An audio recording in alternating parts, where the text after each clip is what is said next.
Good morning. We continue with the reading of The English Patient, the 1992 Booker Prize winning novel by Michael Ondate, a Sri Lankan Canadian novelist. So, the key words in today's lectures would be exile, the constructs of memory and nostalgia, loss and death, identity or the loss of identity or what makes for an identity, nation and what is a nation, what are the boundaries that define or redefine us, and of course, the body. So, bodies are an integral feature of the English Patient. As we were seeing last time, it is about a man who lost his body, where and he is in a place where there are people from representing all kinds of nations, all kinds of identities, and all of them have their bodies. So, we have Kip's dark body, we have Hannah's slender body, and the English Patient's burnt body.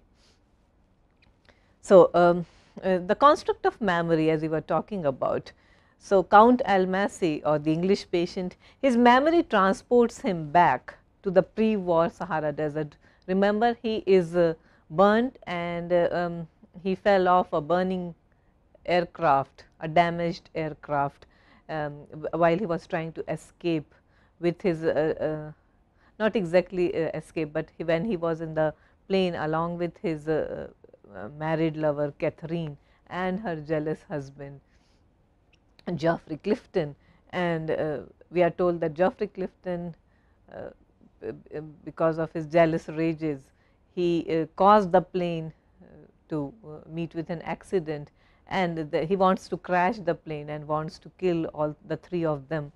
And when when after the crash, Clifton or Geoffrey Clifton dies instantly, Catherine, we will see what happens to her, and Almasi is badly burnt. So, now he finds himself in the secluded villa in Italy, in Tuscany, Villa San Girolamo, and now his memory transports him back to the pre-war Sahara Desert, where he was working on a map making expedition in North Africa. So, Ondate thus employs maps, geography, cartography as metaphors for people. Map making is all about representing or defining territories on the basis of their boundaries. But here we find that how people are defined, how people can be read as we read a map or as a territory, and whether those territories are genuine or not genuine. Okay.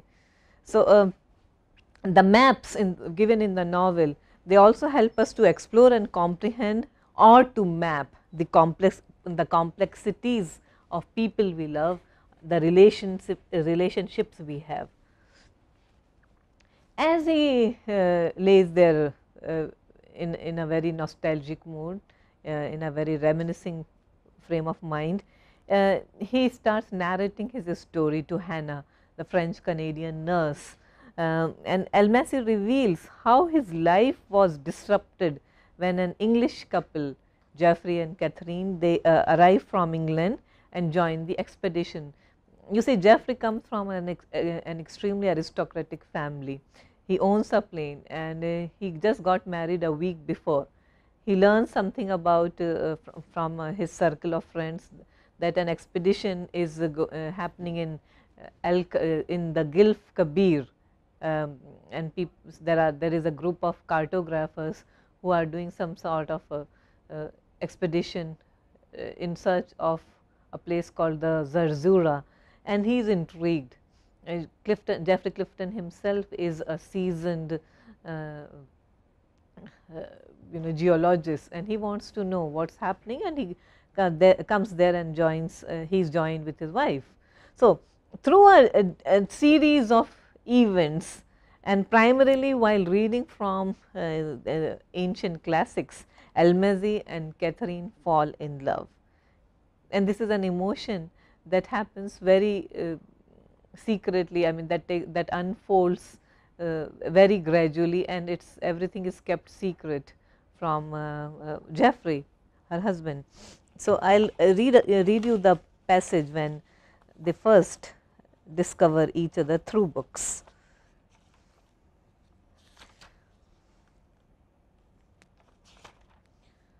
I am on page 44. In that desert, she dragged her university days into our midst to describe the stars, the way Adam tenderly taught a woman with gracious metaphors.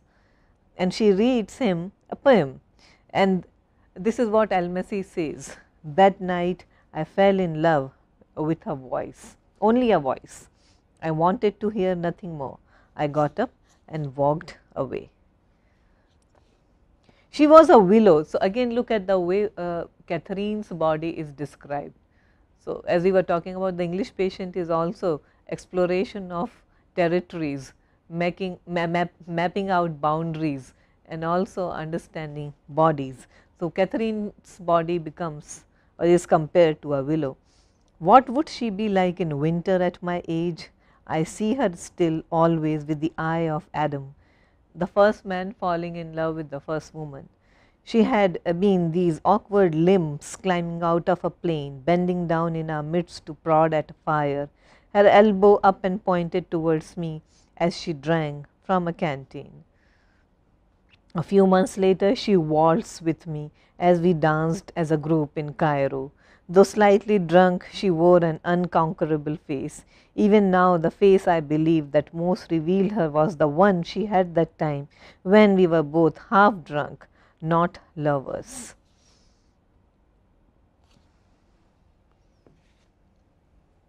So, this love affair, which happens very secretly in Cairo in 1938, it causes an irreparable and irretrievable damage to their own lives and to also to the lives of others around them. So, years later, when he recalls how he fell in love with Catherine, it is with a sense of exhilaration and also with a sense of regret. Okay, so, love also is tinged with some bitter emotions.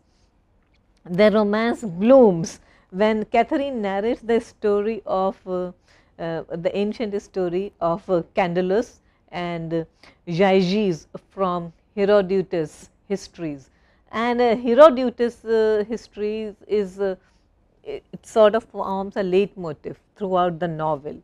Reading is an important symbol, an important motive, and Herodotus' histories connects the novel, the major themes of the novel. So, I will take you to page 16, where we are told that the only thing that the English patient could save or salvage from the plane crash was his copy, his worn out old copy of histories by Herodotus. And this is what Hannah says. I mean, Hannah looks at the book. She picks up the notebook that lies on the small table beside his bed. It is the book he brought with him through the fire, a copy of the histories by Herodotus that he has added to, cutting and gluing in pages from other books or writing in his own observations. So, they all are cradled within the text of Herodotus. So, you see, Herodotus' text or histories is not just Herodotus, it belongs to everyone, to everybody. So, it is not just the text that was actually written by Herodotus, but it is also the cutting and gluing and all the pastings that Almasi has done. So, he has given a totally new form to the histories. He has added his personal histories. So, the idea what is history? Okay, so, you have Herodotus' history and you have the English patient's history running side by side, running parallel to each other. Okay. So, he has added to, he has cut and glued in pages from other books or writing in his own observations. So, histories is no longer the histories the way it was intended to be. It is a reshaped, remodeled and a redefined book which exists in Hannah's or in Almasi's hands. Okay. So, the reference to Candulus and Gyges from histories is that King Candulus, who is a very powerful king, he flaunts his wife's beauty and desirability to his favorite spearman, Gyges, and he pursues her to him to look at his wife's naked body. So, at night when she is in bed, Gyges creeps in and watches her as she sleeps, unaware of his presence in the room. Later, when she discovers and realizes that she has been watched in this state, the queen is furious and she asks Gyges to kill her husband and assume the throne as well as her. So, this is the story that runs parallel to the story of the Cliftons and Almasi. So, the love triangle. So, their love triangle, their love story sort of recaptures the fears and bitter emotions of jealousy and revenge and betrayal, and as well as the tragic passions. So, in the story of Almasi and Catherine, we find the retelling of this story of Candulus and Gyges and the queen. So, enraged by jealousy now, Clifton now plans a revenge, a triple suicide, a triple murder cum suicide, and he asks them to come and aboard a plane, and while they are flying, he attempts to, or he actually crashes the plane. The idea is to kill everyone that is on the plane. So, his suicide and the murder of these two people who have betrayed him. Now, reading occurs throughout the novel in various forms and capacities. Hannah reads to Almasi to connect with him and to try to make him interested in the present life. We are told at the beginning that they are reading excerpt from the Last of the Mohicans, and several times there are certain pages missing. The Last of the Mohicans is also about exploration and conquest of the frontier, and it is also a love story, it is also a thrilling adventurous tale written by James Fenimore Cooper, one of the first major American novels. So, Hannah reads to Almasi from the Last of the Mohicans. She reads voraciously to learn all she can about Cairo and the desert, and Almasi consistently reads from Herodotus's histories. Now, in each of these instances of readings, the characters use books to inform their own lives and to connect to another place or time. So, as we have seen in the in the section on King Candulus and Gyges, okay, every story is connected to the lives of the characters. There is some kind of a metaphor. So, reading thus becomes a metaphor for reading beyond oneself to connect with other people.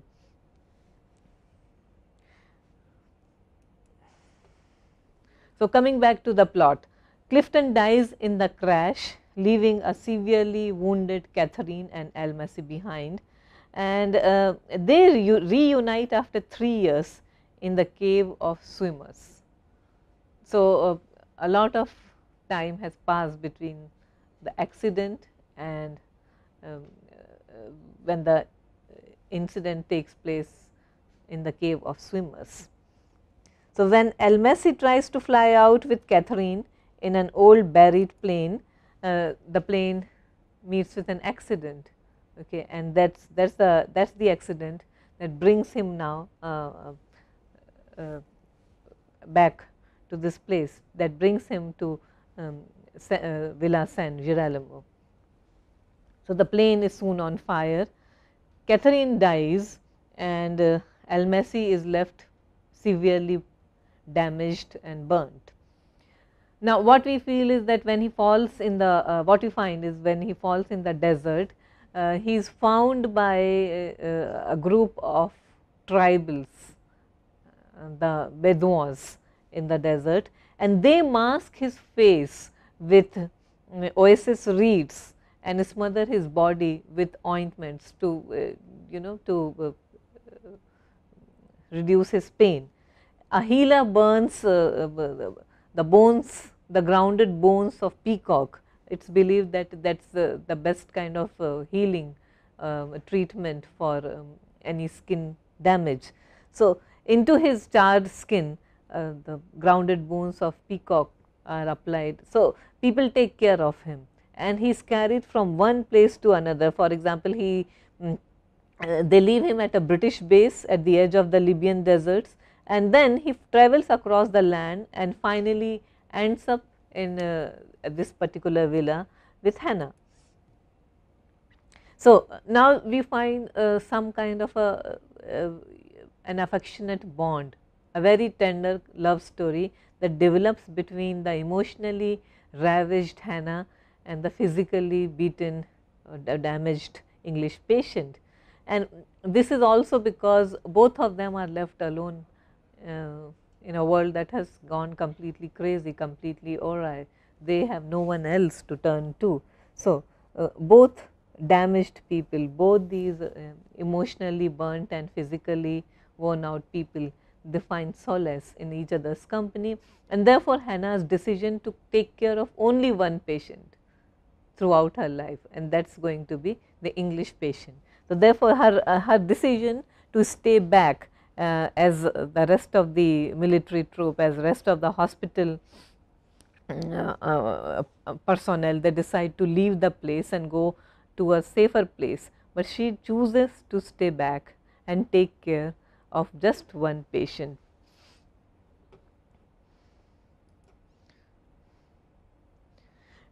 We are told about Hannah that as a nurse in a hospital during the Second World War, she has learned to repress her needs as well as her sorrows. See, she has been through enough. She has seen death all around her, the death of soldiers.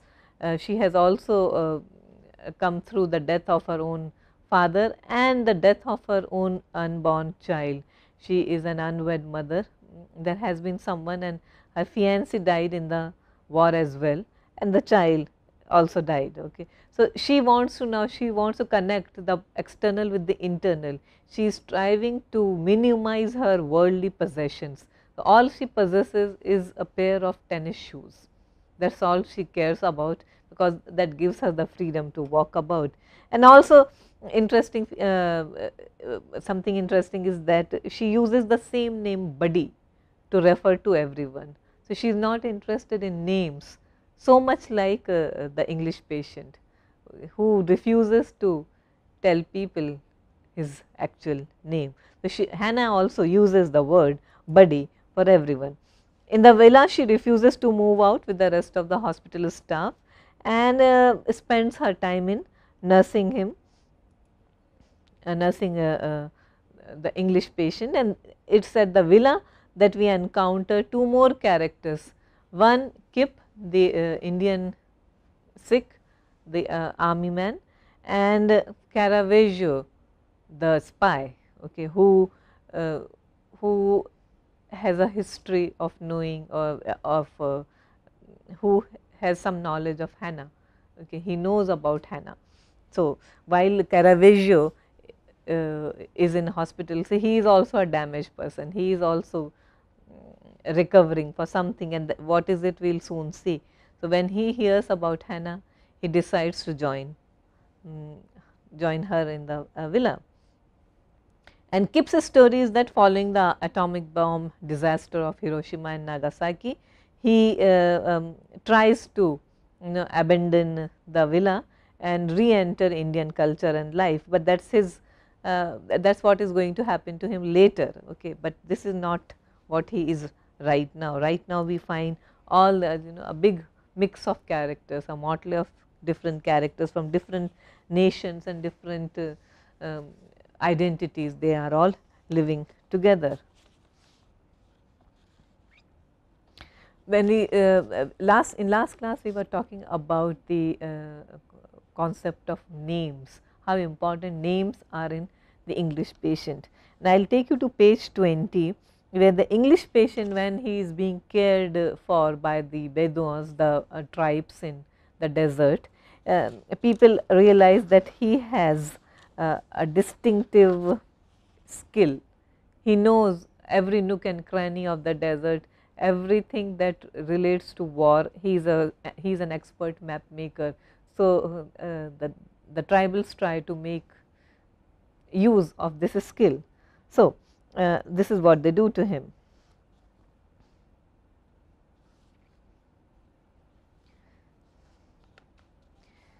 He leans towards and touches something with a purpose.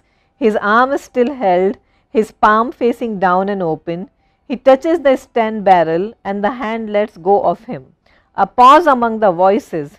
He was there to translate the guns. So, now what is his job? He has to touch guns and to identify the make of the guns.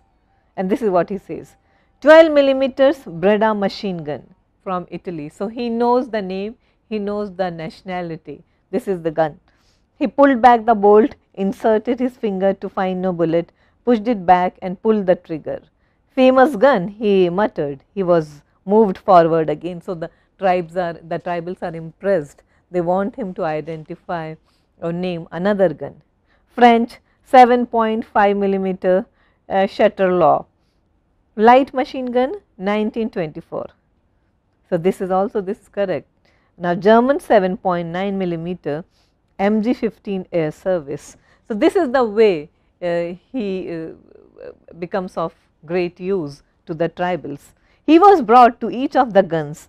The weapons seemed to be from different time periods and from many countries, a museum in the desert. He brushed the contours of the stock and magazine or fingered the sight. He spoke out the gun's name and was carried to another gun. 8 weapons formally handed to him. He called the names out loud, speaking in French and then the tribe's own language. But what did that matter to them? Perhaps they needed not the name, but to know that he knew what the gun was. He was held by the wrist again and his hand sunk into a box of cartridges. And this is what he feels, that the tribes wanted to know the names as well as whether he knew the names. Okay, so, that is important. Information is important. There are villages he will travel into with them where there are no women. His knowledge is passed like a counter of usefulness from tribe to tribe, tribes representing 8,000 individuals. He enters specific customs and specific music. Mostly blindfolded, he hears the water drawing songs of the Messina tribe with their exultations, the Hiya dances, pipe flutes which are used for carrying messages in times of emergency, the Macarona double pipe, one pipe constantly sounding a drone, then into the territory of 5 string lyres, a village or oasis of preludes and interludes, hand clapping, antiphonal dance. Okay. So, this is a world which has its customs, its cultures, its very distinctive rituals, and he knows them all. Okay. Now, what does it call him? A fully named world. Now, with his face blindfolded in a mask of grass fibers, remember he is being treated, okay, and there is this mask of reeds applied on his face. He picked up a shell and moved with his carriers, guiding them towards a gun, inserted a bullet, bolted it and holding it up in the air fired. The noise cracking crazily down the canyon walls, for echo is the soul of the voice, exciting itself in hollow places. So, a fully named world, how important names are in this place. Okay, so, winds have names, tribes have names, every ritual has a name, guns have names, and the English patient seems to know everything. In the desert, you celebrate nothing but water. So, all they want, in spite of his phenomenal knowledge, is water, because in desert water is the most precious commodity. Oasis is the part that is celebrated, and this is all this he is recalling and he is telling to Hannah. She stands over the sink, gripping it, looking at the stucco wall. She has removed all mirrors and stacked them away in an empty room. She grips the sink and moves her head from side to side, releasing a movement of shadow. She wets her hands and combs water into her hair till it is completely wet. This cools her and she likes it when she goes outside and the breezes hit her, erasing the thunder. Okay. So, this is Hannah. She has made her life minimal. She listens to the stories of the English patient who is so, we all know that he is going to die. This is established from the outset. A man this severely burnt, he has very few days to live. So, what Hannah is trying to do is, she is in his condition, in his damaged condition, she sees a reflection of her own life. And the only way to survive this world is to minimize one's requirements, one's material possessions and needs. Now, I will take you to the intricacies of the narrative in the English patient. Okay. So, the most fundamental element of narrative representation is one is a story, plot and narrative. Okay. So, these are the terms that we normally use: story, plot and narrative.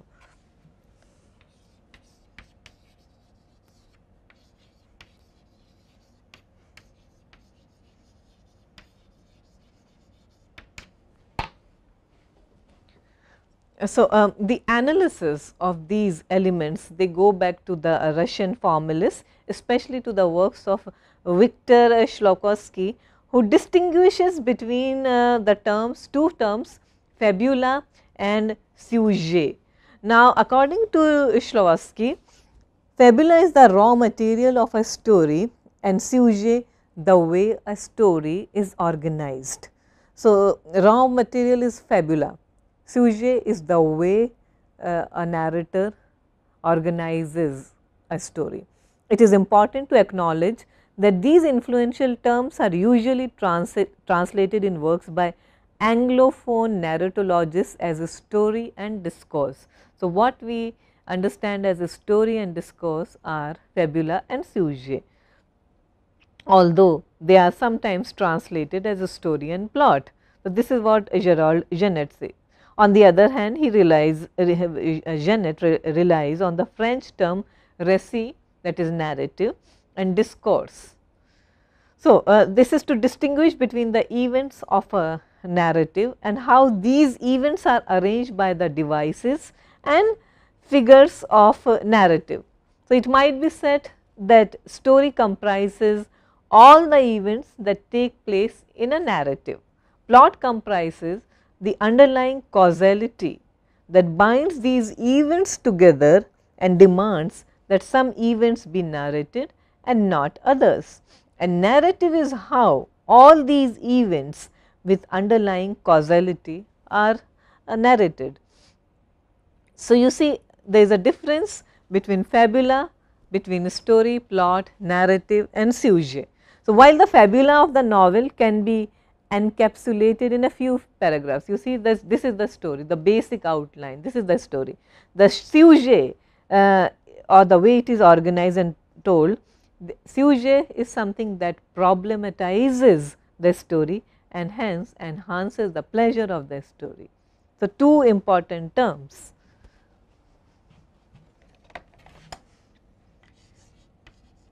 Fabula and sujet.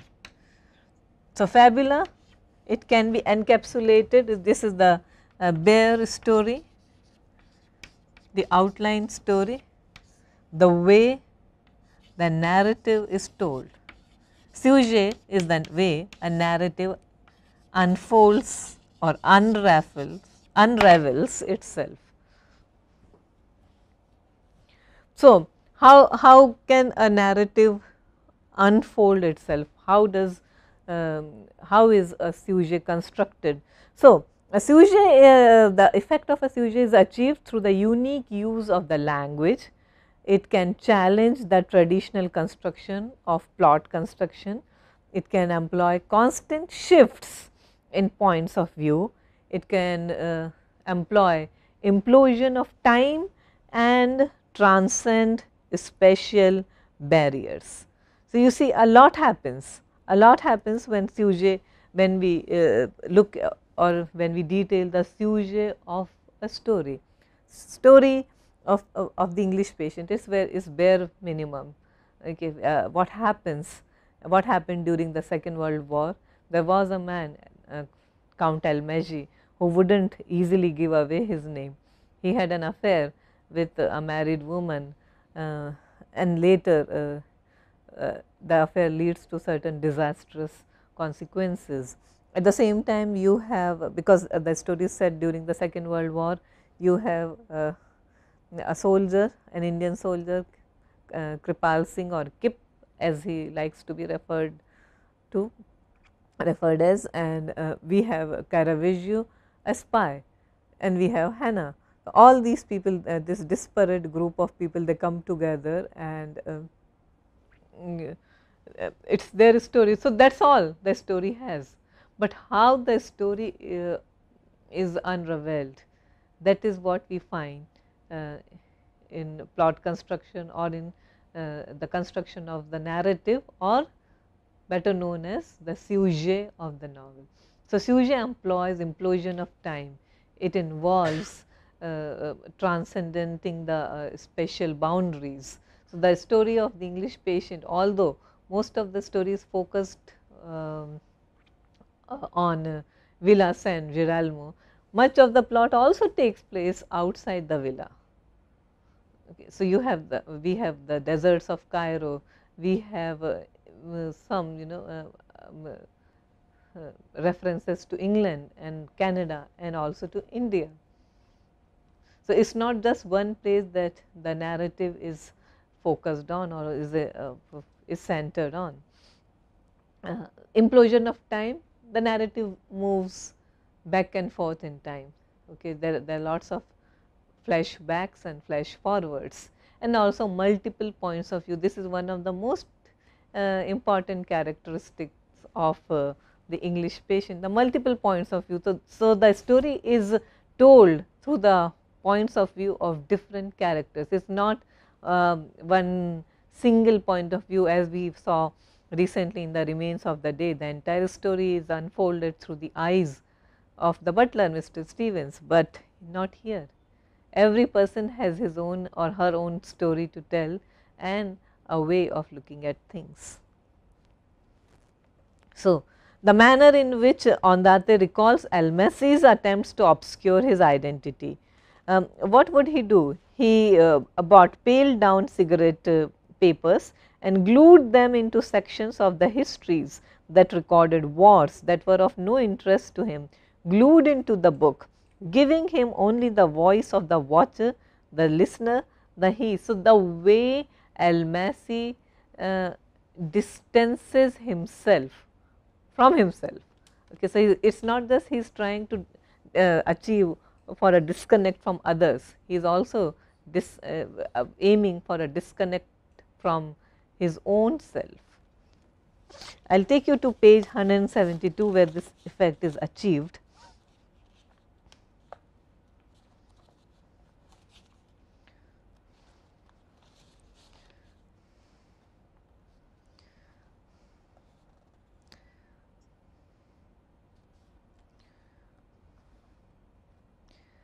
He bought pale brown cigarette papers and glued them into sections of the histories. It is on page 172, that recorded wars that were of no interest to him.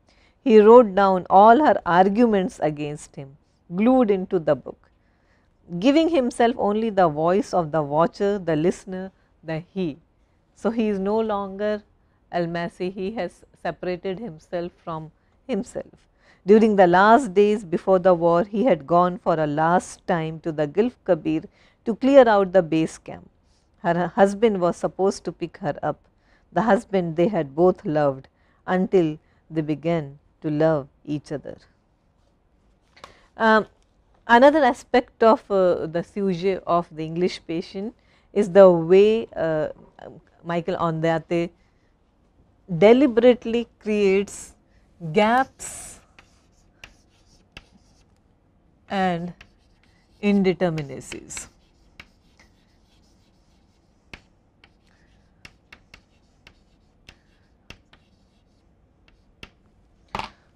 There are several gaps.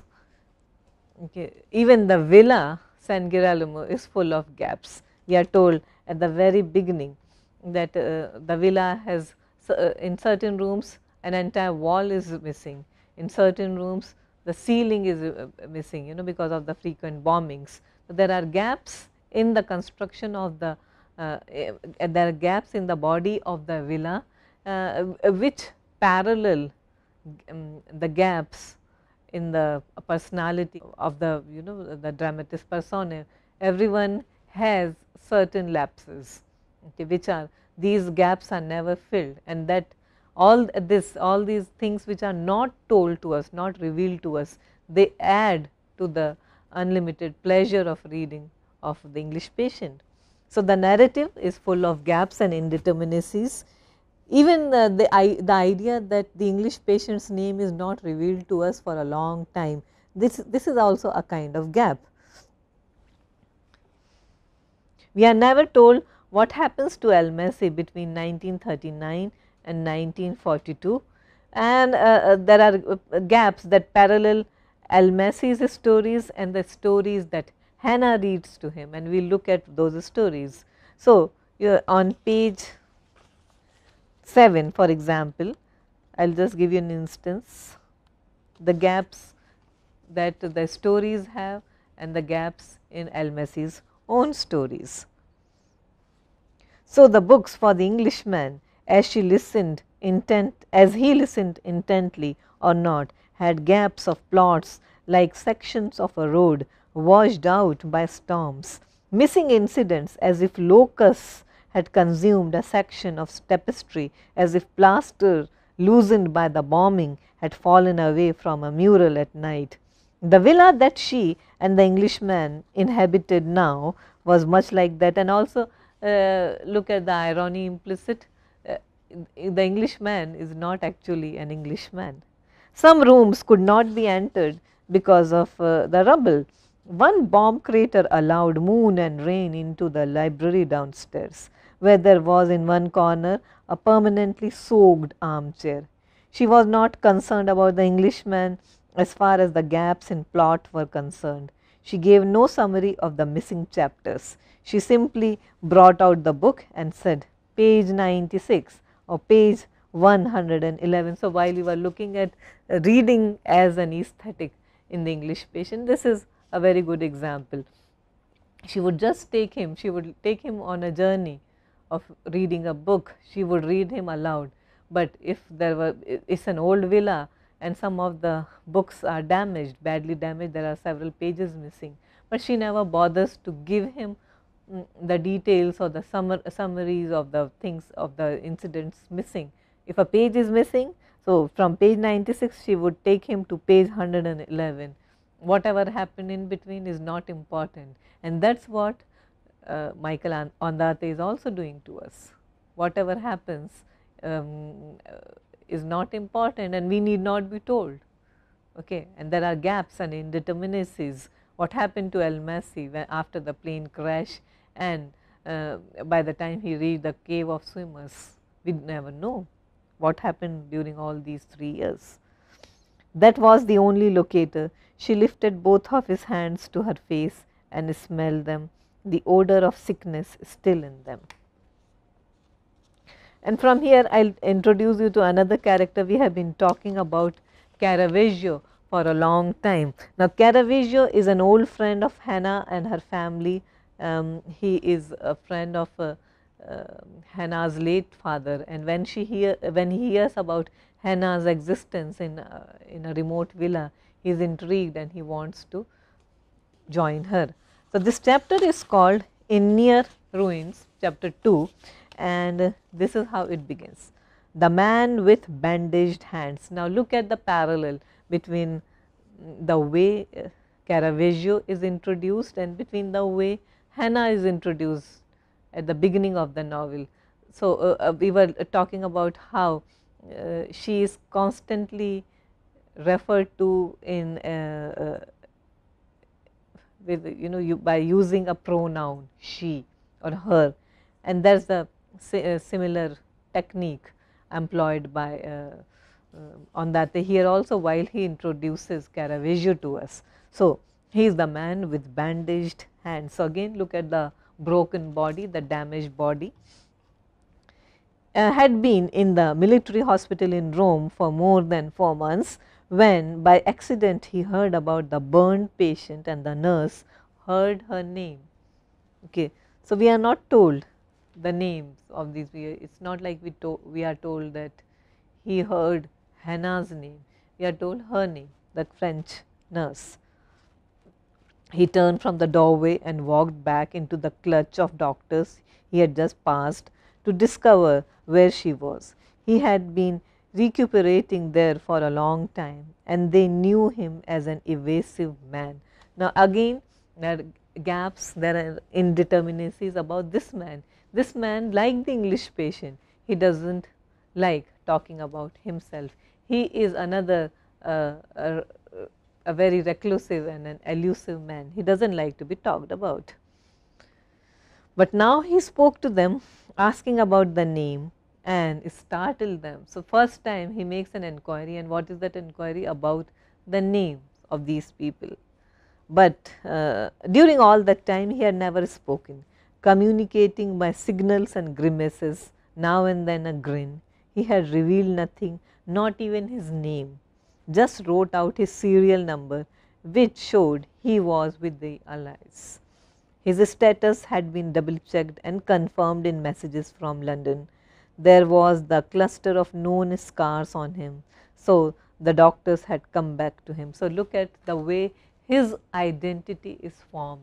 It is not just he does not give away his name, but he gives his number, and that number tells the doctors that he is he is not a German, okay, he is on the friendly side. His identity is double checked, and the information that comes back is that he is a man whose body bears a cluster of scars. Okay. And these scars, they are not just physical, there are also a lot of psychological scars which no one can see, but for the sake of identification, he has his number and he has his scars to get to be identified with, and that is what we find here. So, the doctors had come back to him, nodded at the bandages on him, a celebrity after all, wanting silence, a war hero. So, he is a war hero, a celebrity, a famous person, a person who is admired by the people there, and everyone is just proud to have him around. That was how he felt safest, revealing nothing. Whether they came at him with tenderness or subterfuges or knives, for more than 4 months he had not said a word. So, an elusive man. This also adds to the charm or to the pleasure of reading the English patient. Okay.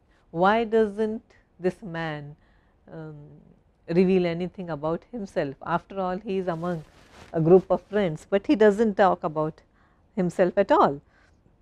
He was a large animal in their presence in near ruins when he was brought in and given regular doses of morphine for the pain in his hands.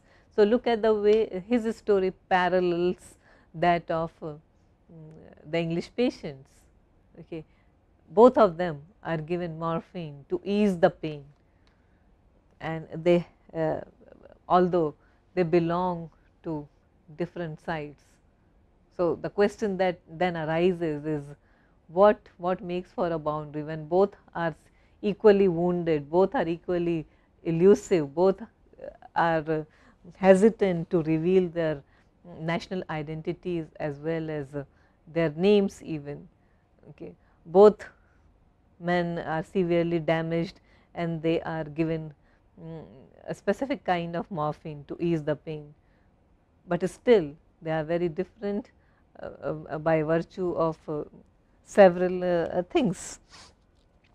He would sit in an armchair in the darkness watching the tide of movement among patients and nurses in and out of the wards and stock rooms.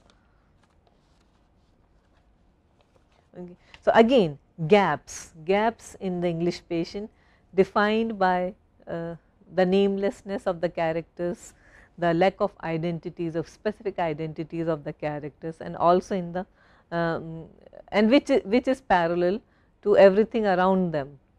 This confusion about identities, the blurring of identities is a recurring motif, a recurring theme in the English patient, which runs through the entire novel. Look at the way again how the villa is described.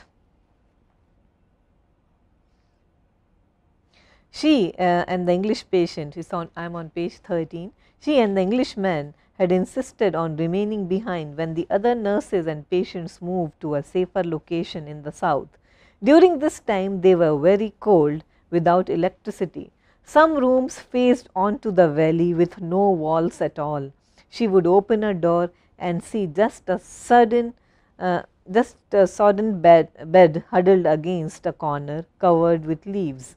Doors opened into landscape. Some rooms had become an open aviary. The staircase had lost its lower steps during the fire that was set before the soldiers left. She had gone into the library, removed 20 books and nailed them to the floor and then onto each other. In this way, rebuilding the two lowest steps. Most of the chairs had been used for fires. The armchair in the library was left there because it was always wet, drenched by evening storms that came in through the mortar hole. Whatever was wet escaped burning during that April of 1945.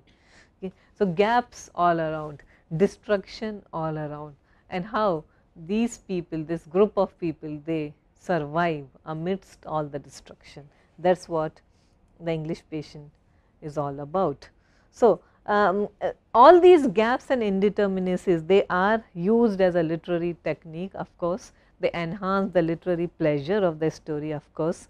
They also lead to plenty of intertextualities and creation of pastiche in the novel. And when we were doing the class on postmodernism, we looked at what is intertextuality and pastiches. So, these gaps and indeterminacies lead to that aspect of postmodernist novel, story writing or storytelling as well.